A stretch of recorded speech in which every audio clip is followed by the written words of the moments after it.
নমস্কার বন্ধুরা, কেমন আছো তোমরা? তোমাদের সামনে আরেকটি নতুন ব্লগ নিয়ে চলে এলাম। আশা করি ভালোবেসে দেখবে। জলপাই কে কে পছন্দ করো? সবাই কিন্তু জলপাইটা পছন্দ করে বলো। তো ঘরে অনেকগুলো জলপাই আনা হয়েছে, 2-3 দিন হয়ে গেল, আলসি করে বানানোই হচ্ছে না। তো ভাবলাম আজকে আলসি না করে রেসিপিটা বানিয়েই ফেলি। তো টক টক আচার কিন্তু আসলে ভালো লাগে মিষ্টি আচারের চাইতে। তো ভাবলাম আজকে এই আচারগুলোকে, এই জলপাইগুলোকে আমি একটু ভালো করে সিদ্ধ করে নিলাম হলুদ লবণ দিয়ে। আর সঙ্গে দেখো ধনিয়া মরিচ, সরিষা, জিরা আমি ভেজে গুঁড়ো করে নেব। আর বাদবাকি জলপাইগুলো আমি রোদে দিয়ে এসেছি, হলুদ লবণ মাখিয়ে সিদ্ধ করে রোদে দিয়ে এসেছি।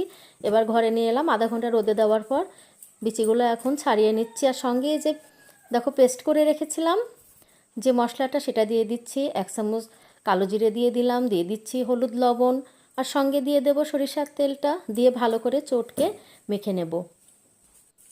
এই আচারটা কিন্তু খুবই মুখরোচক লাগে। একটু কষ্ট হলেও কষ্টটা তখনই সার্থক হয় যখন মনে করো যে খিচুড়ি হলে মনে হতো একটু ঝাল ঝাল আচার হলে ভালো হতো, টক টক আচার। আর ডাউল রান্না করলে এমন আচার কিন্তু খেতে ভালো লাগে, তখন কিন্তু কষ্টটা সার্থক হবে।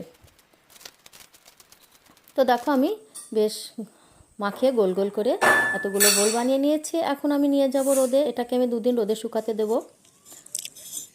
বেশ সুন্দর রোদ পেয়েছে, তাড়াতাড়ি শুকিয়ে যাবে। তো 2 দিন শুকানোর পরে দেখো আমি ঘরে নিয়ে এসেছি। আর কি কি করছি একটু দেখে দিই তোমাদেরকে।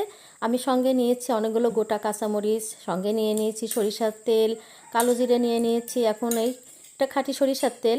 আমি সরিষার তেলের মধ্যে দেখো এই জলপাইয়ের আচারগুলো দিয়ে দিলাম, সঙ্গে দিয়ে দিচ্ছি কাঁচামরিচ, খোসা ছাড়িয়ে রাখা রসুনগুলো, কালো জিরে দিয়ে, আর অবশিষ্ট যে মশলাটা ছিল আমি সঙ্গে দিয়ে দিলাম।